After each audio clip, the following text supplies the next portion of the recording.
이 시가 시인의 찬송으로 끝납니다마는 시인이 감사에 이르는 그 걸음은 실로 무겁습니다. 찬송에 이르는 그 길은 생명을 노리는 함정과 그물을 통과해야 합니다. 친구와 형제처럼 대하던 이들이 이제 불의한 증인이 되어서 시인을 죽이려 합니다. 시인은 배신당한 슬픔에 겨워할 겨를도 없습니다. 그런 현실에서도 시인의 찬송이 나옵니다. 고난 중에 감사하는 찬송은 구원하시는 하나님이 주신 것입니다. 먼저 시의 줄거리 보겠습니다. 1절부터 3절 시인이 하나님의 구원을 간구하는 내용입니다. 4절부터 8절까지에서는 시인이 자기의 생명을 찾는 자들 앞에서 자기를 신원해 달라고 간구합니다. 자기 억울함을 살펴주시기를 구하는 것입니다. 9절 10절은 시인의 찬송과 고백이 나옵니다. 그런 다음 11절부터 16절을 가면은 시인의 절절한 호소가 이어집니다. 어제 친구들이 이제 원수처럼 시인을 대합니다. 그 호소가 끝나고 17, 18절에 시인은 언제까지 관망하시겠습니까? 한 다음에 그러나 찬송을 드립니다. 그 다음 19절부터 26절까지는 다시금 시인이 자기들의 원수에 대하여서 하나님이 자기 일을 실현해달라고 건져달라고 구합니다. 그리고 27, 28절은 시인이 여호와의 구원을 감사하는 찬송하는 내용으로 끝납니다. 말씀드린 대로 시인의 간절한 호소가 시 한가운데 나옵니다. 이 사실이 이 시편을 읽을 때마다 우리 마음을 사실 무겁게 만듭니다. 참 이런 일을 당하면 참 힘들겠다 하는 마음이 절로 듭니다. 시인은 불의한 증인들에게서 알지 못하는 일로 비난을 받으면서 생명을 잃을 처지에 내몰립니다. 시인을 치는 악한 증인들은 전에 그들이 병들었을 때에 시인이 굵은 베옷을 입고 금식하며 위하여 기도하던 친구요 형제였습니다. 시인은 그들과 함께 슬퍼하되 심지어 어머니를 잃었을 때에 슬픔을 나타내었습니다. 시인의 그런 사랑을 받은 그들이 이제 시인을 죽이려 하면서 자기네 뜻대로 이루어져가는 현실에 즐거워합니다. 자, 이런 사실에 비추어서 이 시편의 둘째 단락 4절부터 8절 그리고 여섯째 단락 19절부터 26절에서 시인이 간구하는 내용이 무언가를 살필 수 있을 겁니다. 이 두 단락이 28절로 되어 있는 전체 시의 거의 절반을 차지하는데 시인은 자기의 생명을 찾는 자들 앞에서 하나님이 자기의 억울함을 살펴주시고 그들의 속임과 악한 계획을 무너지게 해달라고 간절히 기도합니다. 4절 보면 내 생명을 찾는 자로 부끄러워 수치를 당케 하소서. 26절에도 비슷하게 나의 해를 기뻐하는 자들로 부끄러워 낭패하게 하소서. 이처럼 비슷한 표현과 주제가 같은 낱말들이 반복되는데 둘째 단락 처음에 나오고 또 여섯째 단락 마지막에 나옵니다. 이 두 단락, 둘째와 여섯째 단락 그리고 가운데 넷째 단락 그 사이에 찬송의 단락이 셋째 단락, 다섯째 단락 이렇게 나옵니다. 자기 생명을 찾는 원수들 앞에서 자기 억울함을 호소하는 시인의 마음에 찬송이 일어납니다. 주여 어느 때까지 관명하시리이까 하는 그 심정에서 내가 대회 중에서 주께 감사하리이다 합니다. 루터 선생의 통찰대로 참된 기도에서 절망은 소망하고 소망은 절망합니다. 참된 기도는 절망인 인생이 참된 소망이신 하나님에게 나아갑니다. 그 길이 죄의 현실을 통과함으로 오르막과 내리막이 계속 이어집니다. 심지어 내리막이 이제 끝인 줄 알았는데 절벽이 앞에 기다리고 기도합니다. 그런 까닭에 오르막이 마냥 기쁘지만은 않습니다. 오르막이 내리막보다 실은 힘듭니다. 소망은 아예 저 해 저 너머에 있는 까닭입니다. 그러나 저 너머에 소망이 있어 절망의 현실에서도 찬송이 끊이지 않습니다. 찬송을 주신 하나님을 향한 간구로 이 시가 시작됩니다. 시인은 자기가 절망의 현실을 견디거나 이기려 하지 않습니다. 자기가 싸우려 아니하고 하나님이 싸워 주시기를 구합니다. 자기 영혼에게 내가 내 구원이라 하나님이 말씀해 달라고 구합니다. 시인이 얼마나 힘든 현실에 처해 있는지 짐작할 수 있습니다만은 무릇 우리의 현실이 죄로 말미암아 어떤 현실이든지 죄로 말미암아 감당할 수 없이 우리 현실은 실은 힘듭니다. 아울러 이 시에는 이르기를 하는 표현이 여러 번 나오는데 이 표현들이 시를 이해하는 데 참 도움이 됩니다. 3절 보면 내 영혼에게 나는 내 구원이라 이르소서. 10절에 보면 내 모든 뼈가 이르기를 여호와 같은 자 누구리요 하리로다. 21절 저희가 아하 하하 우리가 목도하였다 하나이다 이르나이다. 25절 저희로 그 마음에 이르기를 아하 소원 성취하였다 하지 못하게 하소서. 3절과 25절에는 이르소서 이르지 못하게 하소서 하고서 시인이 하나님께 간구하는 내용이 나오고 10절과 21절에서는 하리로다 하나이다 하고서 시인이 어떤 사실을 고백하는 내용이 나옵니다. 말하다 이르다 라고 하는 표현을 시인이 이렇게 굳이 사용하는 의중이 뭘까요? 그 답은 3절에 잘 드러납니다. 하나님의 말씀과 사람의 말. 사람의 말은 하나님의 말씀을 쫓아야 합니다. 하나님의 말씀을 거슬러 말하는 모든 말은 무너집니다. 허망한 자랑입니다. 하나님의 말씀을 쫓아 말하는 것이 바로 우리의 기도이고 또 찬송입니다. 바로 이 내용이 이 시의 대미를 장식합니다. 그 종의 형통을 기뻐하는 여호와는 광대하시다 하는 말을 저희로 항상 하게 하소서. 여호와는 광대하시다 하고 늘 말하게 이르게 하소서. 하나님이 찬송하게 하십니다. 기도하게 하십니다. 바로 그 점에 참된 기도, 참된 찬송이 있습니다. 기도하게 하시는 하나님이 매 순간 우리에게 호흡을 주십니다. 인생은 하나님을 매 순간 의지합니다. 자, 본문 들어가겠습니다. 여호와여 나와 다투는 자와 다투시고 나와 싸우는 자와 싸우소서. 방패와 손방패를 잡으시고 일어나 나를 도우소서.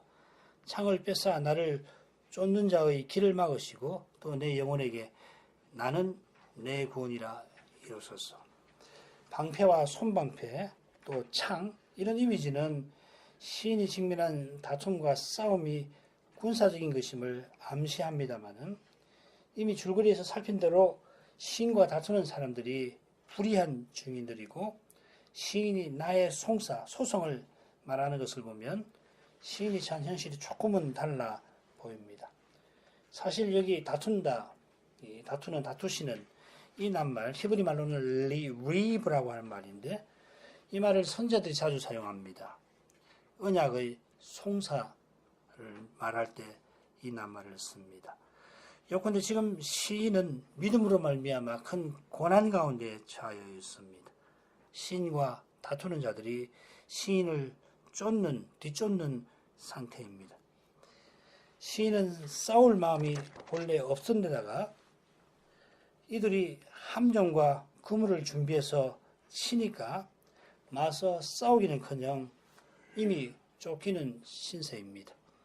설마니 그들이 내게 이런 나쁜 일을 하랴 했는데 정신 차릴 겨를도 없이 사자의 입에 삼킬 처지가 되었습니다. 사자라는 이미지도 나오죠. 그런 까닭에 시인은 여호와여 하며 여호와께서 친히 자기와 싸우는 그들과 싸워주시기를 구합니다. 당시 전쟁에 사용되는 무기들이 나오는데 한편으로 방패와 손방패이고 다른 한편으로는 창입니다. 3절 상반절에 창을 빼서 길을 막으신다고 번역했는데 창과 단창을 뺀다 하는 뜻 같습니다. 낱말을 보면 막는다는 말보다도 단창을 가리키는 것 같습니다. 방패와 손방패를 들고 일어나서 시인을 원수의 창과 칼에서 보호해주는, 방어해주는 모습과 창과 단창으로 공격하여서 시인을 뒤쫓는 자들을 물리치시는 모습입니다.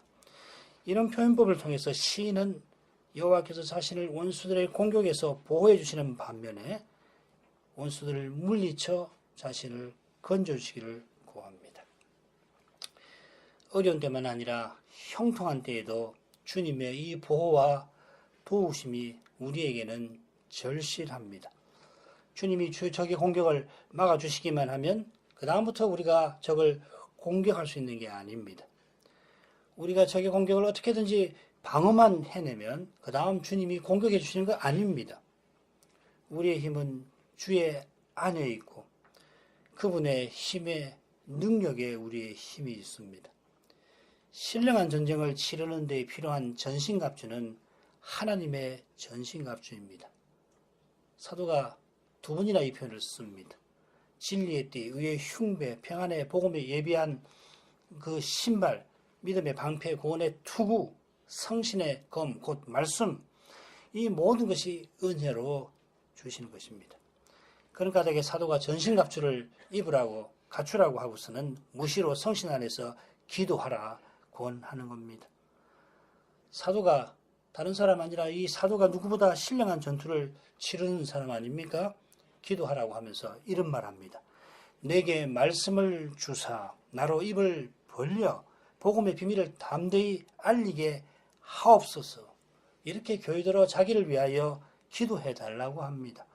사도입니다. 이 사도가 말씀을 받는 일, 또 이 사도가 받은 말씀을 전하는 일 모두 하나님 은혜에 있음을 고백합니다. 겸손히 은혜를 구하는 사람이 어려운 현실에서 기도를 통하여 주님의 도우심을 확신하는 것입니다. 시인은 내가 내 구원이라 이렇게 말씀해 주실 것을 구합니다. 한글 개혁 성경은 앞에 또라는 말을 썼는데 빼는 것이 좋습니다. 방패를 잡고 일어나 도우시며 또한 창을 빼서 공격해 달라고 간구하던 시인이 갑자기 주님의 말씀을 구합니다. 시인의 간구는 저가 말씀하심에 이루었으며 명하심에 견고히 섰도다 하는 확신과 붙어 있습니다만은 동시에 나를 쫓는 자들이 지금 바로 앞에 들이닥치는 현실과도 붙어 있습니다. 원문은 이렇게 되어 있습니다.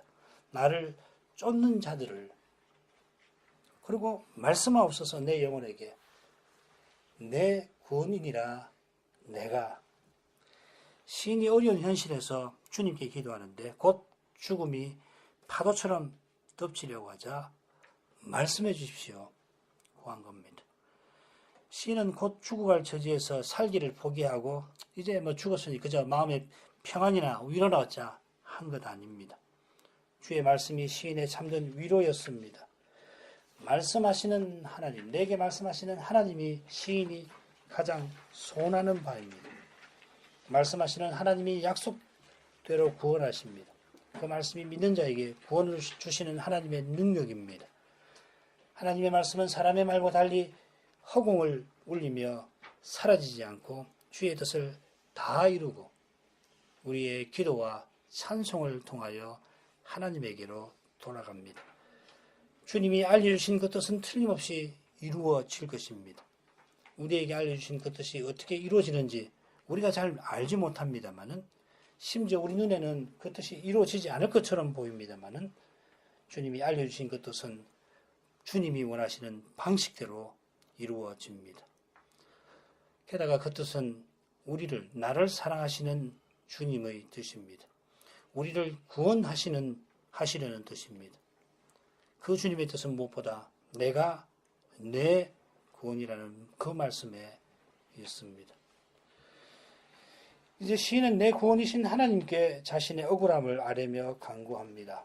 여기도 줄거리 보죠. 4절 내 생명을 찾는 자들을 낭패케 하소서. 5절 6절은 여호와의 사자를 통해서 심판해 주십시오. 7절 8절은 저들이 그물과 함정으로 나를 노리지만 그 그물에 그들이 망하게 하옵소서. 자, 줄거리에 드러난 것처럼 4절과 7, 8절이 비슷한 주제를 담고 있습니다. 시인은 원수들이 자기 생명을 찾고자 하는데 찾고자 하는 그들이 오히려 낭패를 당하게 될 것을 구합니다. 그처럼 그들이 시인을 죽이려고 그물을 치고서 함정을 파놓았는데 함정을 파고 그물을 숨겨놓았는데 그 숨겨놓은 그 그물에 그들이 잡혀서 졸지에 망하게 되기를 구합니다. 시인은 지금 여호와께 간구하는데 여호와께서 여호와의 사자로 저희를 몰아내어 주시고 저희를 쫓아가시기를 구합니다. 지난 시간에 말씀드린 대로 이 시편에는 전체 150편에는 여호와의 사자 혹은 하나님의 사자라고 하는 표현이 여기 34편, 35편에 모두 3번 나옵니다. 34편에 1번, 그리고 여기 2번 나옵니다. 34편에서는 여호와의 사자가 주를 경외하는 자를 둘러 진치고 건져주시는 장면이 나왔는데 여기서는 여호와의 사자가 그 원수들을 심판하십니다. 여호와의 사자가 심판하신다는 것은 곧 여호와께서 심판하신 것입니다.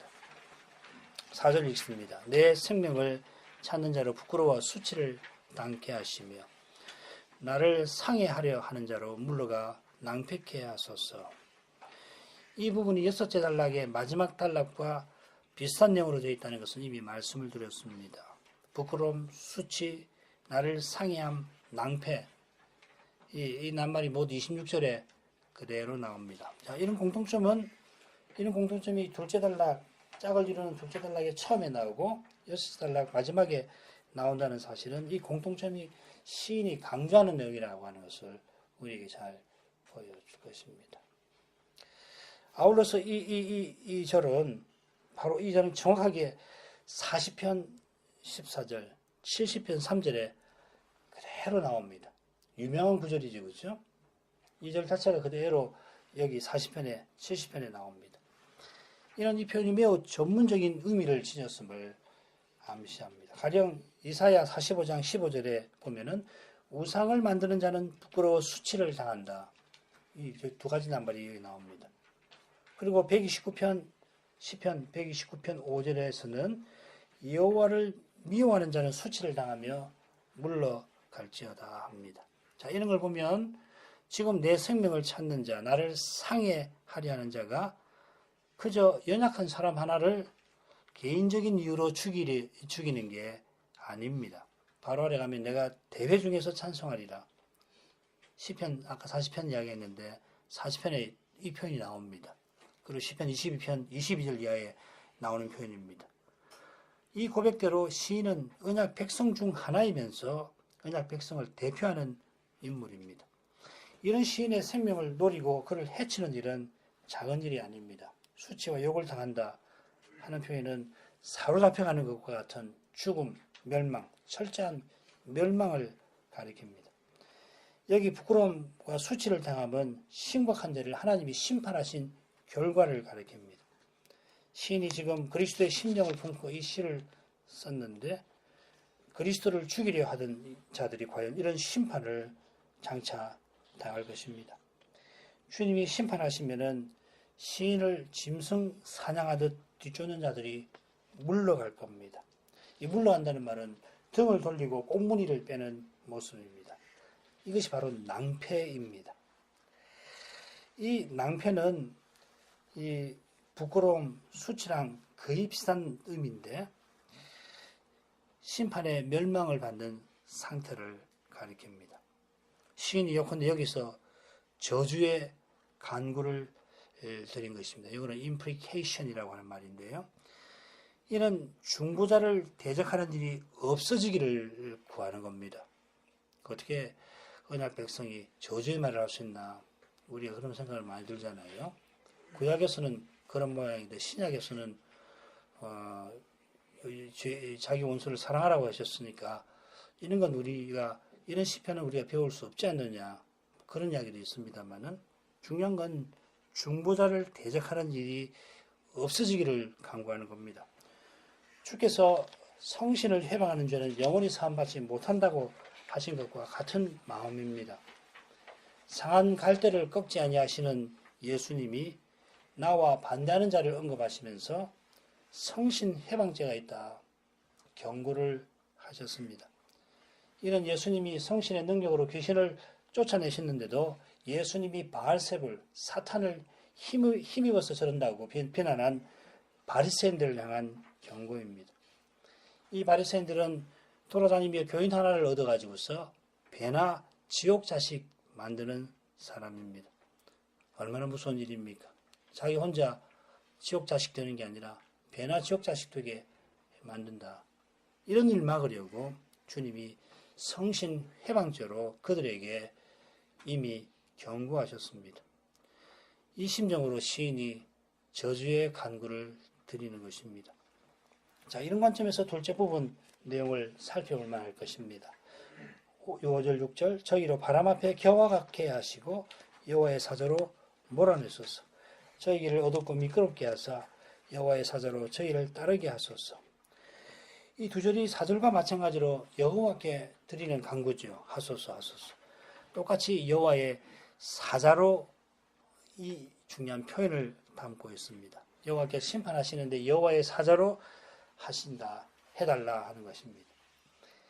여호와께서 시인의 생명을 노리는 자들을 바람 앞에 겨와 같게 하실 것이다 해주시라고 구하는데 이는 시편 1편의 유명한 구절을 떠오르게 합니다. 마찬가지로 저희 길이 어둡고 미끄럽게 되는 것은 악인의 길은 망하리로다 하는 표현과 연결될 것입니다. 예레미야 선지자는 사특한 선지자들, 제사장들에게 여호와께서 재앙을 내릴 것이다 경고하면서 그들의 길이 흑암 중에 미끄러운 곳 같이 되리라 하십니다. 바로 이것이 4절에서 시인이 구하는 것과 같은 내용입니다. 이 두려운 심판을 여호와의 사자가 맡습니다. 말씀드린 대로 34편에서는 여호와의 사자가 경외하는 자들을 구원합니다마는 이번에는 심판하십니다. 이 여호와의 사자를 교회 역사의 초기부터 이 여호와의 사자를 성자 하나님으로 줄곧 해석해 왔던 것을 잘 아실 것입니다. 성자께서 마침내 사람 되셔서 그리스도로서 먼저 구원의 일을 행하시고 또 심판의 일을 행하실 것입니다. 시인이 이 시편에서 바라던 것이 바로 여기 있습니다. 시인이 그리스도의 심정을 품고 이 시를 쓸 수 있었던 것은 결국 메시아를 기다리는 믿음에 있습니다. 이 믿음은 곧 그리스도가 다시 오심을 기다리는 것입니다. 이 믿음으로 우리는 나라에 임하옵소서 오늘도 간구하였습니다. 이 간구로 우리는 사탄의 나라가 망하기를 구합니다. 주님의 거룩한 말씀을 반대하는 모든 악한 의논이 멸하기를 구합니다. 왜 이것을 구합니까? 은혜의 나라가 흥왕하고 주님의 말씀과 성신으로 우리를 통치하셔서 우리가 점점 주님께 더 순종하게 되려고 하는 것입니다. 그리스도의 심정은 거룩한 사랑을 드러냅니다. 이 심정에서 시인의 저주의 간구도 나왔습니다. 이 사랑이 있으면 이런 간구를 우리도 드릴 수가 있을 것입니다. 이제 마지막 부분 간단히 살피고 다음 달락으로 가죠. 저희가 무고히 나를 잡으려고 그 그물을 웅덩이에 숨기며 그 무고히 내 생명을 헤아리고 함정을 파싸우니 멸망으로 졸지에 저에게 임하게 하시며 그 숨긴 그물에 스스로 잡히게 하시며 멸망 중에 떨어지게 하소서. 무고히 히브리 말로 흰남이라는 말인데 7절 두 번 나옵니다. 그리고 8절에는 졸지에 그리고 스스로 같은 중요한 표현이 나옵니다. 시인의 원수들은 무고히 시인을 잡고 그 생명을 해치려고 하는 사람들, 실로 악한 사람들입니다. 이 시가 다윗의 시인데 사울이 과연 다윗을 무고히 피 흘리려 했습니다. 이들은 사울처럼 죄에 팔린 사람들입니다. 무고히 피 흘리려 하던 그들의 악함은 그물을 웅덩이에 숨겨놓고 함정을 판 데서 더욱 드러납니다. 정당한 이유나 근거 없이 남을 해치는데 악한 욕심을 이루려고 온갖 꾀를 냅니다. 이것이 하나님의 뜻과 맞선 사람의 생각입니다. 사람의 꾀를 의지하면 그것 자체가 이미 정당한 근거를 상실한 거고 만사의 기준인 하나님의 뜻을 벗어났기에 무슨 일이든 서슴지 않게 됩니다. 자기네를 친구와 형제로 대하던 이 시인을 심지어 모친을 잃었을 때 느끼는 그런 슬픔으로 그들의 불행을 마음 아파하던 시인을 죽이려 합니다. 곱게 죽이려고 하는 것 아닙니다. 잔인하게 죽이려 합니다. 그냥 죽이려고 하면은 곱게 죽일 수 있는 거 아니에요. 잔인합니다. 이것이 죄에서 나오는 무서운 증오심입니다. 하나님을 사랑하고 이웃을 사랑하라는 하나님 말씀을 떠나면 누구든지 이 증오심에 휩싸입니다. 이런 증오심이 그리스도의 심정에 잠시도 머물러 있을 수 없습니다. 이 증오심은 시인이 드린 저주의 강구와는 전혀 다릅니다. 원수들이 증오심에 사로잡혀서 악한 꾀로 시인을 죽이려 하는 사실을 알면서 시인이 하나님의 철저한 심판을 구합니다마는 그 심정은 이런 증오심 없는 사회를 바란 것입니다. 증오심의 웅덩이를 파서 자기 그물을 숨겨놓고 무고한 사람 생명을 해치는 그런 일이 언약의 나라에 있다면 그러면 어떻게 되겠습니까? 마치 가야바가 겉으로는 백성을 위하는 것처럼 말하지만 실은 자기 행복을 위해서 한 사람이 백성을 위하여 온 민족이 망하지 않게 되는 그 길을 제안했던 것처럼 가야바가 했던 것처럼 한다면 힘없는 교회는 보호받지도 못할 뿐만 아니라 그런 교회는 결국 제대로 서지 못할 것입니다. 하늘의 주님은 심지어 양 한 마리가 아니라 길 잃은 양입니다. 그냥 양 아닙니다. 길 잃은 양 한 마리를 찾으시는 사랑에 이끌려서 이런 악한 일을 하늘의 주님은 결코 그냥 두시지 않을 것입니다. 주님은 시인이 구하는 대로 졸지에 멸망이 악한 자에게 임하게 하실 것입니다. 여기 보면은 저들이라고 되어 있지 않고 그라고 되어 있습니다. 우리말은 단수, 복수가 분명치 않습니다만 여기 단수로 되어 있는데 이것은 심판이 각각에게 임하는 것을 가리키는 듯합니다. 졸지에라고 번역된 말은 알지 못하는 때라는 뜻인데 악인이 온갖 꾀를 만들어내는 그 태도를 조롱하는 것 같습니다. 그들이 시인이 알지 못하게 그물을 쳐놨습니다만 정작 멸망이 자기들에게 임하는 것을 알지 못합니다. 모든 것을 살피시는 하나님은 악인이 몰래 웅덩이 파고 그물을 숨겨서 쳐놓은 것을 다 아십니다. 더욱이 알지 못하는 그물로 시인이 걸어가는 그 걸음걸음도 다 아시고 무엇보다 그의 머리카락 하나도 허투루 떨어지지 않게 하십니다. 이런 교훈을 주님이 베푸실 때에 몸은 죽여도 영혼은 죽이지 못하는 사람을 두려워하지 말라 하셨습니다. 하나님을 두려워하라 하신 것입니다마는 우리가 두려워해야 마땅한 하나님이 사랑이심을 교훈하셨습니다.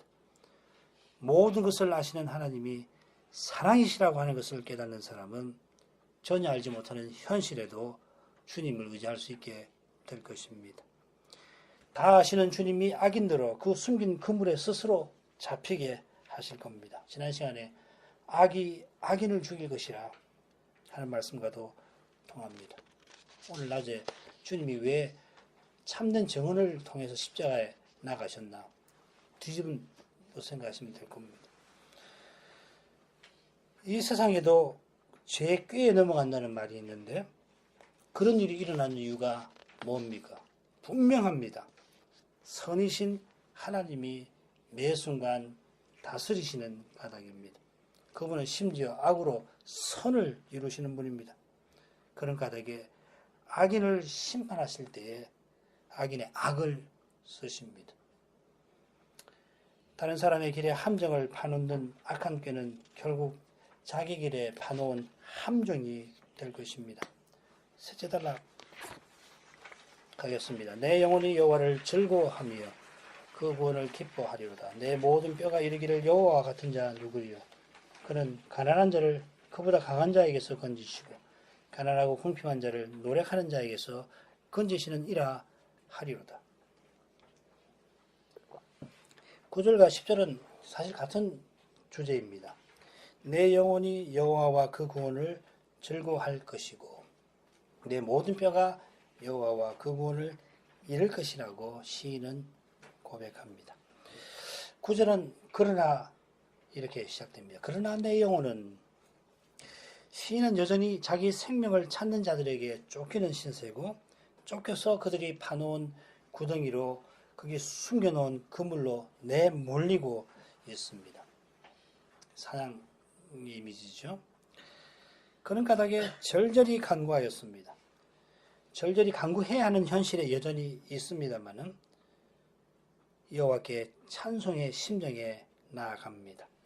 이는 하나님께서 자기가 간구하는 그것을 틀림없이 이루시리라는 확신이 그의 마음에 일어났던 까닭입니다. 시인의 간구하는 마음에 소망의 빛이 내리 비쳤던 것입니다.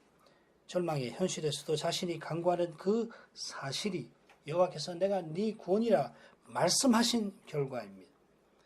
주님이 그 말씀으로 시인을 찾아오신 까닭에 그 말씀으로 시인이 주님의 이름을 불렀던 것입니다. 우리가 하나님의 이름을 부르며 하나님께 나아가는 것, 하나님을 즐거워하는 그것이 하나님 말씀의 목적입니다. 하나님이 우리에게 말씀하시는 뜻입니다. 그처럼 간구하는 시인의 영혼에 주님은 다시금 바로 내가 내 구원이라 하신 것입니다. 이 말씀이 내 영혼이 그분의 구원을 기뻐하리로다 하는 고백을 내놓습니다. 말씀하시는 주님이 믿음을 고백하게 만드십니다. 9절 10절은 믿음의 고백이지 결코 의지의 천명이 아닙니다. 시인이 지금 억울하게 비참하게 죽어가지만은 끝까지 자기가 신념을 지키겠다 하는 것 아닙니다. 끝까지 신앙을 지키는 일은 오직 신비한 은혜로 됩니다. 끝까지 사랑하시는 주님이 우리의 믿음을 끝까지 붙드시는 겁니다. 하나님의 사랑이 사랑의 하나님을 기뻐하게 만듭니다. 하나님을 전부로 삼게 만듭니다. 사랑의 하나님이 하나님의 구원을 기뻐하게 만듭니다. 이 기쁨이 괴로운 현실을 견딥니다. 이 즐거움이 괴로움을 이깁니다. 주님의 사랑이 범사에 감사하게 만듭니다. 9절에 내 영혼이라고 했다가 10절에 비슷한 뜻으로 내 모든 뼈라고 했는데 하필 뼈라고 한 이유가 뭘까요? 가령 잠언에 보면 선한 말은 꿀송이 같아서 마음에 달고 뼈에 양약이 되느니라 했는데 뼈가 마음과 짝을 이루어서 사람을 가리키고 있죠. 이런 점에서 내 모든 뼈는 겉으로 드러난 나의 전인을 가리킨다 말할 수가 있을 겁니다. 아울러서 지금 시인이 처한 현실을 보면 내 모든 뼈를 살 수 있다는 표현에 암시된 대로 비참하게 죽을 수 있는 시인을 가리키는 듯합니다. 지금 비참하게 죽을지 모르는데 시인은 여호와와 같은 자 누구리요 할 것이라 그렇게 자기가 말할 것이라고 합니다. 시인은 여호와와 그 구원을 전하는 사람입니다. 여호와께서 자기에게 주신 소명을 이루어 주실 것을 그가 확신한 겁니다. 지금은 불의한 증인들에게 거짓의 거물에 걸려든 상태에서 말씀을 전하는 시인이 더욱 어려운 처지에 놓여 있습니다. 말씀을 전하는 이 시인을 향해서 거짓을 가지고서 불의한 증인들이 이 공경한 그 난처한 상황에 밀어붙이는 거 아니에요. 다른 사람도 아니고 말씀 전하는 사람이 이런 궁지에 내몰리면은 정말 다른 사람도 그렇지만 이 사람은 시인은 더욱 힘들 수 있습니다. 친구와 형제로 대하던 이들이 시인을 대적하니까 게다가 다른 사람도 아니고 이런 시인을 보고서 사람들이 불신의 눈길을 보냅니다. 이럴 때 변명한들 더 오해만 받을 뿐입니다. 현실은 지금 이렇습니다마는 주님이 틀림없이 자기의 소명을 이루실 줄을 확신하는 겁니다. 이 확신은 주님이 나를 부르신 사실, 주님이 나에게 나를 써서 말씀하신 사실과 붙어 있습니다. 주님이 어떻게 이루실지 전혀 알지 못합니다. 분명히 아는 것은 주님이 틀림없이 이루신다는 사실입니다. 지금 내 현실이 어떠하든지 주님에게는 전혀 문제되지 않습니다. 그 현실에서 주님을 바라는 시인을 주님은 틀림없이 살피십니다. 바로 여기에 여호와와 같은 자 누구리요? 설교인데 이 설교의 핵심 교훈이 있습니다. 여호와만 사시고 참되신 하나님이십니다. 그분의 이름이 에흐예, 아슈에르 에흐예입니다. 나는 나일 것이다. 친히 그 언약을 이루어서 자기 영광을 드러내십니다. 창세기는 위대한 족장들의 근원적인 연약함에도 불구하고 하나님이 언약을 온전히 이루어 나가시는 위대한 역사를 우리에게 전합니다. 그 역사는 그때로부터 주님 다시 오시는 날까지 이어질 겁니다. 그 거룩한 영광이 친히 세우신 종들을 통해서 그들이 전한 강서를 통해서 주님의 교회로 말미암아 세상에 드러날 것입니다. 이 영광을 간절히 구하는 이가 10절이 말하는 가난한 자, 궁핍한 자입니다. 산상보훈에서 주님이 말씀하신 심령이 가난한 자이고 주님의 모친이 가브리엘을 만나던 그날에 예언하던 낮고 가난한 자들입니다. 그들이 주님의 영광을 바랍니다. 그 영광 가운데서 인생이 스스로 무엇을 이루려고 하거나 되려고 하는 그 교만을 다 버려버리고 그저 겸손히 주님이 자기 것 삼아주신 것을 감사하면서 친히 말씀하신 대로 이루어주시기를 바랍니다. 주님을 떠나서는 자기가 아무것도 아님을 고백합니다. 나는 거지입니다. 나는 소용입니다. 나는 아무것도 아닙니다. 그런 까닭에 사람을 의지하고 자랑하는 세상에서는 무시를 받습니다마는 주님을 참으로 얻기 위하여 주님 외에는 무엇이든지 전부 기꺼이 버리려 합니다. 그는 이미 주님 안에 있습니다. 주님이 그의 곁에 계십니다. 주님과 같아지게 하실 것입니다. 이 복음이 주님 다시 오시는 날까지 틀림없이 전해질 것입니다. 누구를 통해서든지 주님이 원하시는 사람을 통해서. 이 복음이 또한 가난한 자들의 사회, 겸손한 자들의 사회에서 환영을 틀림없이 받을 것입니다. 그리고 이 복음의 능력만이 가난한 자들의, 겸손한 자들의 사회를 이루어냅니다. 이 능력이 죄와 사망의 권세를 이깁니다. 주님은 끝까지 승리하십니다. 그 승리에 참여하는 길은 사람의 힘을 자랑하는 세상의 강한 자와 노력하는 자에게 기꺼이 지는 것입니다. 사람의 꾀에 당할지라도 그러나 사람의 꾀를 의지하지 아니하는 것입니다. 그래서 바보처럼 당할지라도 그저 말씀을 붙드는 것입니다. 기도하겠습니다. 자비하신 아버지, 주의 말씀에 거룩한 빛을 비추어 주셔서 다시 오시는 그리스도를 더욱 바라보게 하시니 감사합니다. 예수님이 다시 오시는 날까지 주님의 복음을 교회에 또한 이 세상에 친히 전하시고 복음의 능력을 친히 드러내실 것입니다. 주님의 거룩한 능력이 죄와 사망의 권세를 물리셔서 이 세상에 거룩한 교회가 굳건히 서나가게 하실 것입니다. 그처럼 주님이 친히 알리신 뜻도 다 이루어질 것입니다. 우리 눈앞에 현실이 어떠하든지 주님이 그 뜻을 이루실 것입니다.